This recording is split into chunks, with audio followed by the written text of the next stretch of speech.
Hi, and welcome to another episode of Kentakis. My name is Michael Yon, and this episode is Dimensions of Being and Consciousness. So, here's my first question. Kentakis, if a dimension is a level of consciousness, what actually causes a being to shift from one dimension to another? All right, that's a good question, but let's use planet Earth being third dimensional. There are different levels of consciousness upon this planet, and the higher we go, eventually we don't come here any longer in the physical. We actually enter a fourth dimension, and we no longer need a physical body. Now, if a dimension is a level of consciousness, and you're asking what actually causes a being to shift from one dimension to another. Okay. I'll have to use myself at this moment as an example. I've always believed from the moment I opened my eyes on this planet, which was 57 years ago, in a body that was originally owned by a Roman. I've always known that as we think differently beyond the human conditioning of the human brain, and we enter the mind, we are automatically up another level of consciousness. There is a consciousness within just the basic third dimensional level of thinking, but it's not actually very high. What we need to do is to try and break down our attitude in our thinking, our attitude in our experiences of life, be it negative or positive. If it's negative, that's what holds us back from going beyond that level of consciousness. When we start to think differently and we're more open to many more things, we start to tap into something that's very precious, and it's called imagination. Imagination will put us on the road to self-awareness and self-discovery. But we have to learn the understanding of what imagination is all about. And it is what we see consciously, we can evolve higher than what we were. It's our thoughts that change our level of consciousness.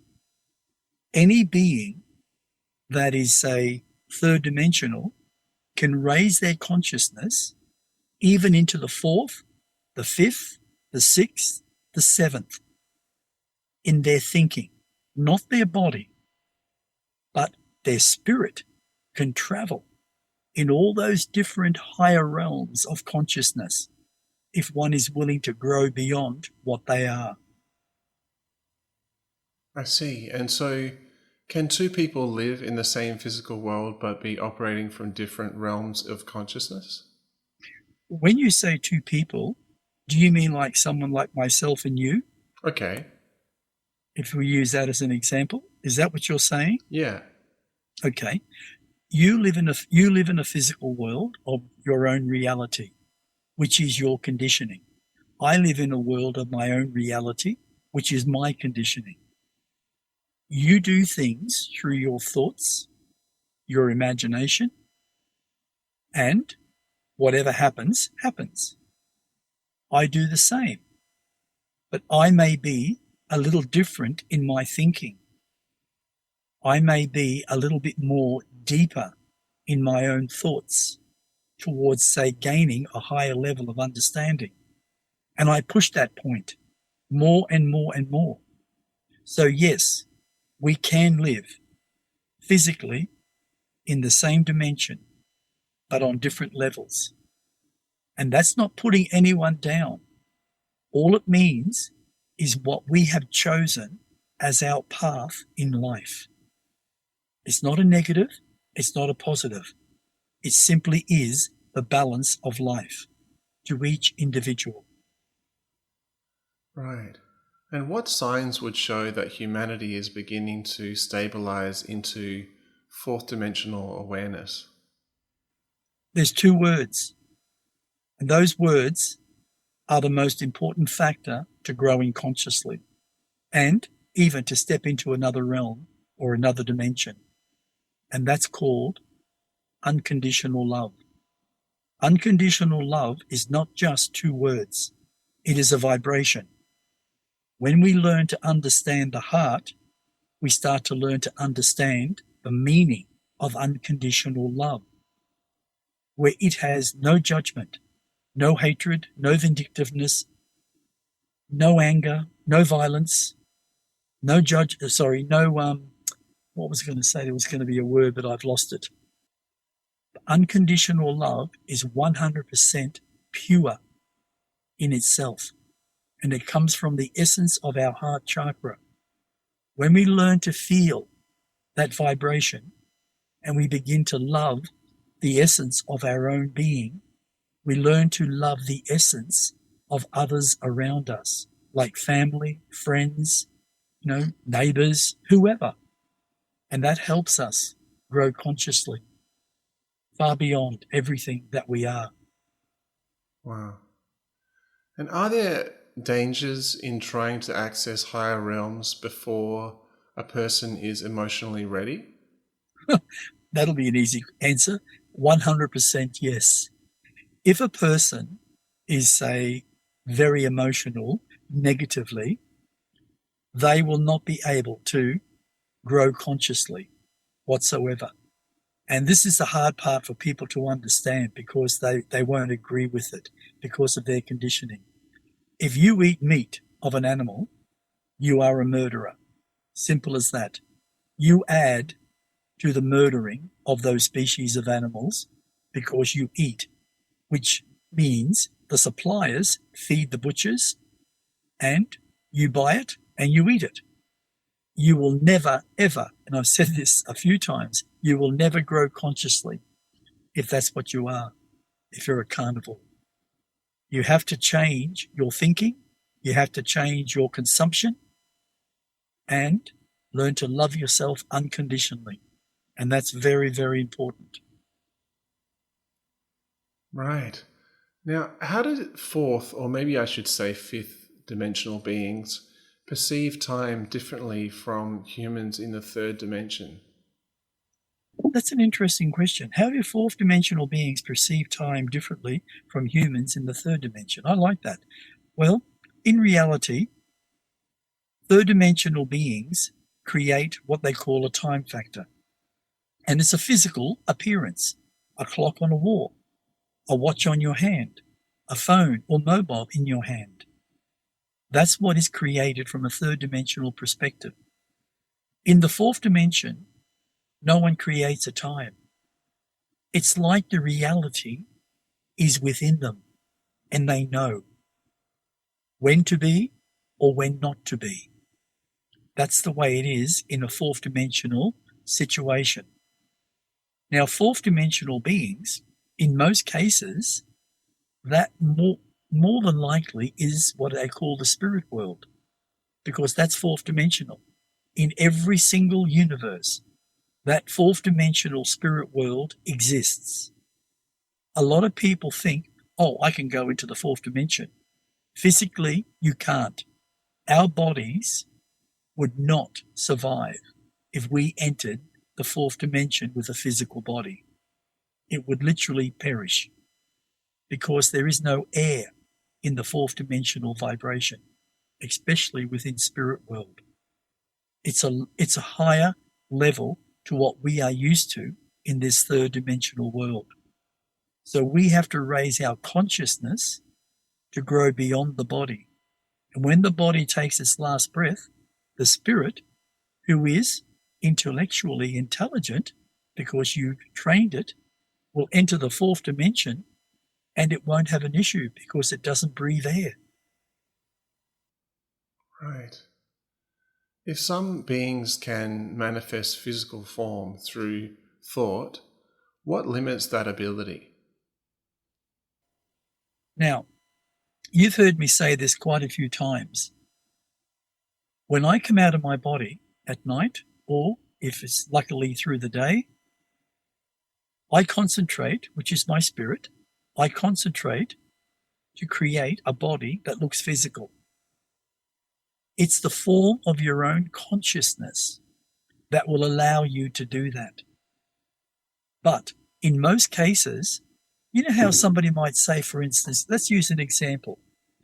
I'm going to run and I'm going to run over that water. It's about 100 feet to the other side, but I'm so powerful, I'm going to run so fast and I'm going to skip over the water and land on the other side. Now, this is a third dimensional thinking person, totally physical. So they start running and they run and run and run and whoosh, over the water. Suddenly, into the water. They didn't make it. Why? Because their body is dense. They haven't grown consciously. When you grow consciously, your body begins the process of downsizing. That means it's getting rid of the fat, they call it the fat cellular cells that have been formed into your life by yourself, whatever the situation may be. When you're dense matter, you can think on a higher level, but you can't create what you want to create unless you change yourself, your thoughts, your conditioning, your emotions, and especially what you consume as food.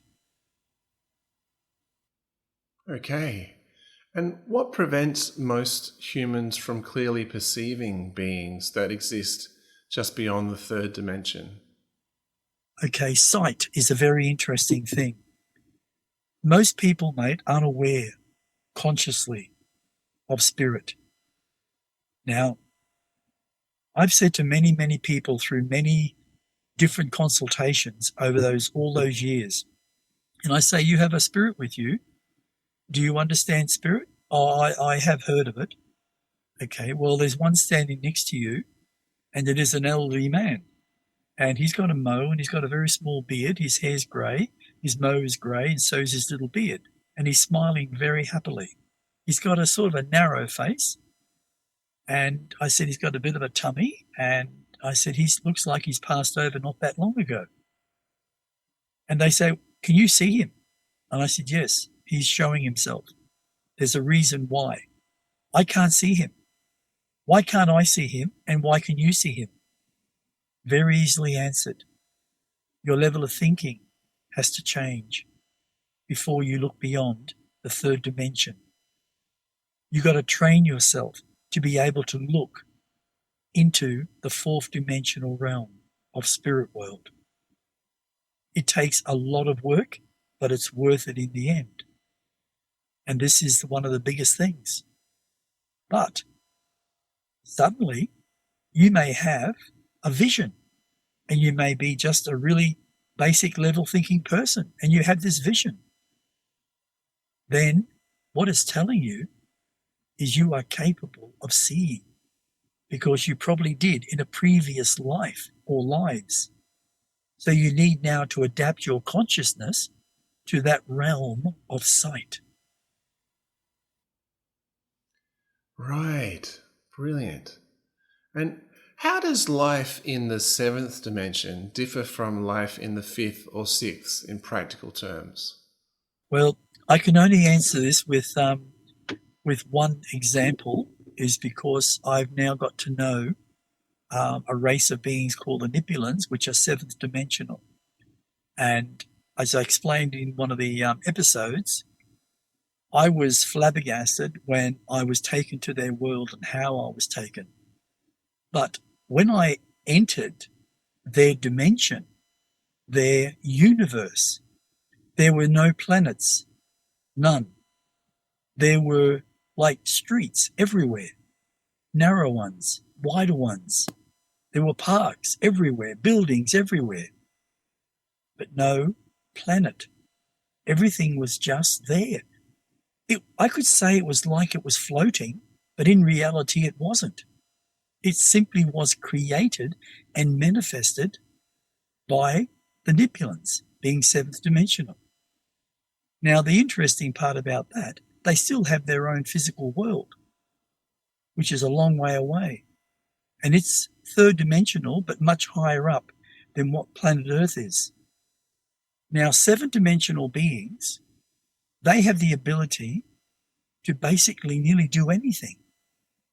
They can float, they can stand on air, they can travel at tremendous speed, and they can actually go through doorways. They can create portholes and step through and be wherever they want to.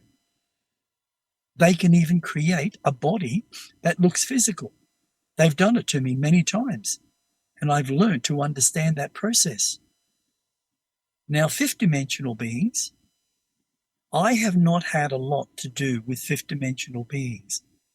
The only thing that I fully understand is what my father has expressed to me, but also what Kanag has expressed to me. My brother Kanag, being a Nakaron from the planet Nakaris, which basically is third dimensional but very high up in its evolution, he went beyond that high level of third dimensional, and he went into the fifth because he believed it. He is one of those beings that if he believes something, he'll create it. He's like that. And he can now go into a fifth dimensional space of energy, create his own home, create whatever he wants. But he can't do exactly what the Nipulans do because he has his limitations because he's only fifth dimensional, not up to seventh dimensional. But what he does do, he can step out of the vibration of the Nikarons with his consciousness and go straight through a field of energy and enter the fifth dimension where he resides. If he's called or he knows he's got to come back for a particular reason, he can literally step down. And if you look at him stepping down, you can see from a fifth dimensional being a vibration behind him as he steps down. It's like going into the past, but it's not. You're becoming physical. And then when he's ready, he can go back again. And you can see the same thing. The elevation of his consciousness through the formulation of his body. It's absolutely brilliant to watch. But fourth dimensional is about 70% spirit vibration, astral vibration. There are beings physically that can go in to the fourth dimensional vibration. But there is one thing stopping any being from going, and that's dense matter.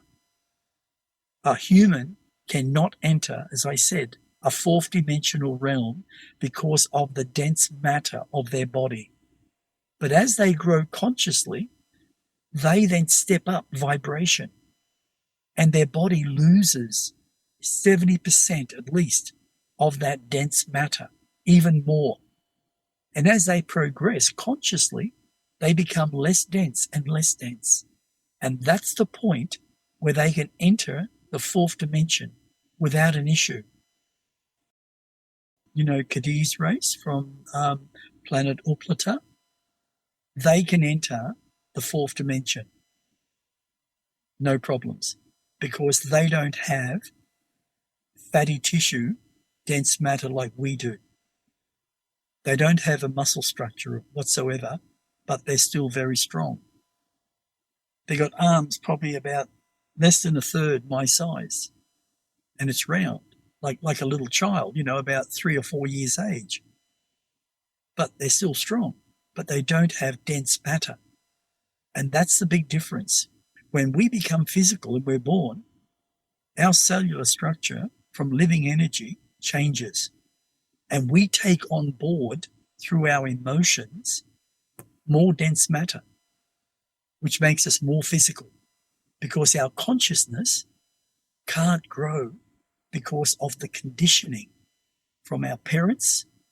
And it takes years. As you get into, say, your 20s, you start to think a little higher. You start to say, oh, look, I really want to learn about spirit world. That's when things begin to change. dense matter is an issue when it comes to higher vibrations. That's why when beings of light used to come down and do mediumship or channel through physical people, the light was so powerful, and because they were quite dense in matter, these mediums, they'd burn up like a pretzel, combust, because the energy was so high. And the human structure of their cells with the dense matter just wasn't balanced. Right. Right.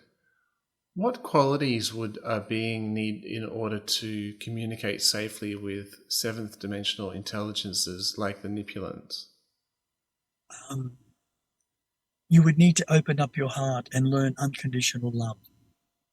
The Nipulans are 100% unconditional love. They're unbiased in all things. And that's why they're seventh dimensional. And they've worked on that for several million years to bring themselves from, the third dimension to the fourth dimension to the fifth dimension to the sixth dimension into the seventh. They create in the seventh dimension cities, just like Father Yakis does. But he does it on a much grander scale. But they also can do it. And they're going to work their way up. And I remember Ardra saying we're going to eventually go into the 11th dimension. Wow, they're going to jump several levels. Yep. Yes. They will. But the level that they're at now, mate, is just incredible. Just to see their world in like a massive universal bubble. And nothing can enter it. You can pass through it as if you're passing through nothing in a spaceship that's solid matter, because solid matter is a different vibration to what seventh dimensional beings are. So it's like there's nothing there. Totally different frequency level. Do seventh dimensional beings still have individuality, or do they function more as a collective consciousness? They have totally individual, realities, yes. But they also do it in a total, what's the word? Collective way. Collective consciousness. They can all come together collectively and create or think or do, or they can do it singular. When they do it singular, they don't do it as highly advanced. But when they do it collectively, it will work much easier for them. Right, right.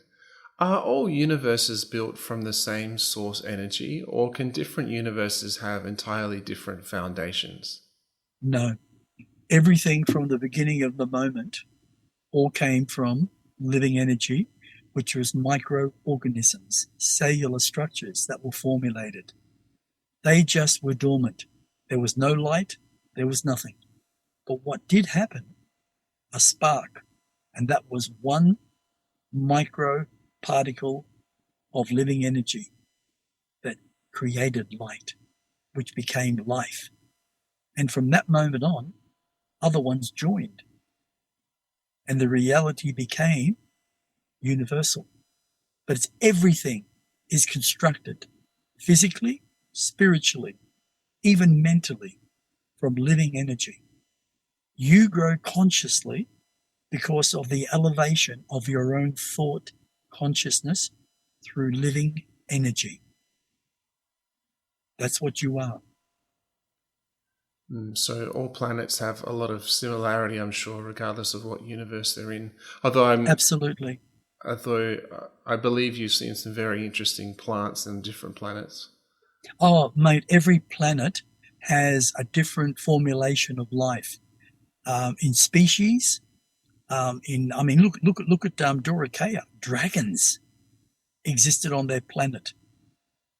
Thousands and thousands and thousands, hundreds of millions of animals existed there. Eventually, over all those years, prior their 8 to 9 million years of evolution, before they become humanoid, they were the biggest carnivores around, mass murderers. of animals, big ones, small ones, whatever. And then they start eating of themselves.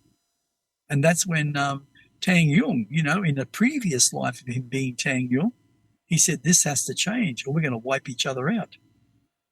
And that's what humanity's doing in the future, mate. The way humanity becoming, say, cannibals, and the process that the elite criminals are doing to humanity, everybody's going to have diseases, sicknesses. They're going to be running out, killing people and eating people, raw or cooked. I know it sounds absolutely like a fantasy, but if we look at the reality of what's occurring on planet Earth, in their level of thinking, they're killing millions and millions and millions of children.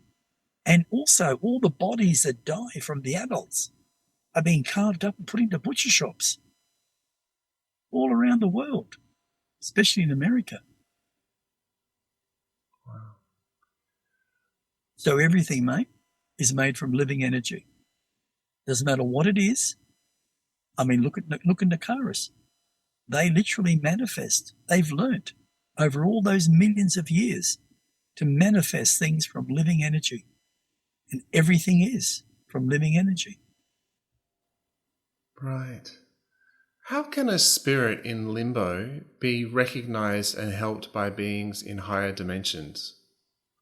Now, that's a really interesting question because I've never really looked at in that. But what I have discovered from my own understanding, when a spirit goes into limbo, nothing can actually get to them. The only thing that can is their spirit guide, not higher beings from different dimensions. That's a rarity. But a spirit of that being who's now in limbo can come along and help. But they're there for a reason. And yes, it has got to do with karma or other reasons. It's a personal thing. The funny thing is, mate, when somebody enters the world called the limbo world, right, which is between the physical and the spiritual, that person can be a really evil person, or that person can have had a very traumatic experience and died suddenly and literally flew out of their body, broke the silver cord, the body died, and they end up in limbo because they didn't do what they were meant to do. And they have to sit there until something sparks them. And eventually they can move into spirit world and work their way up to different levels. And then when they get to the right level, they can go through the tunnel of light. Now, just so you know, the different levels of consciousness or self-development within spirit world, how would you put this? I'm just trying to put it the best way I can. You haven't got the tunnel of light in all those different levels. You might start on level 40, which is just an exaggeration of that. But you might start on level 40, and that's where you can create the tunnel of light to go beyond where you are, because you've gone up those levels and you've let go, you've forgiven, and you're going through, and you're not having the negativity and the positivity. You're simply going through the light into another realm where you can rest, see family members, and plan your next incarnation. A lot of people believe the tunnel of light is simply in one level of spirit world, and it's not. Because you'd have beings that have never created any disasters or any negativity. And then you'd have beings that were mass murderers. And when they die, they go into the spirit world at that one level and they cause absolute chaos. And that's why the Nipulans have helped me so much in all the different levels in the astral vibration, in all the different levels of the spirit vibration, up to where you can go through the tunnel of light. And that's the interesting part. They've helped you to remove a lot of the trouble. Yeah. Do you know it's nearly 1 million? Oh, wow. Yeah. That was 108,000, just over 108,000 the other night, and there was 800. It was 852,000 plus that 108,000. So it's going really well, mate, and it's really well. And you know the Nipulans are feeling so proud that they're actually helping humanity because they never worked out what was the best way to help. They recorded everything, but they never really understood. When they discovered what I was doing, because I used to do that probably 2 million years ago, and it just came out of me. So I'm doing it here. Yeah. So, it just depends. This concludes another episode of Kentakis. If you'd like to find out more about Kentakis, find his website, which is etcconsciousness.com. He has articles there, he has his books listed there, and also if you have any reason to contact us in general for any reason, just email kentakis@gmail.com. That's it for now. Thanks so much for listening. My name is Michael Yon, and stay tuned for more.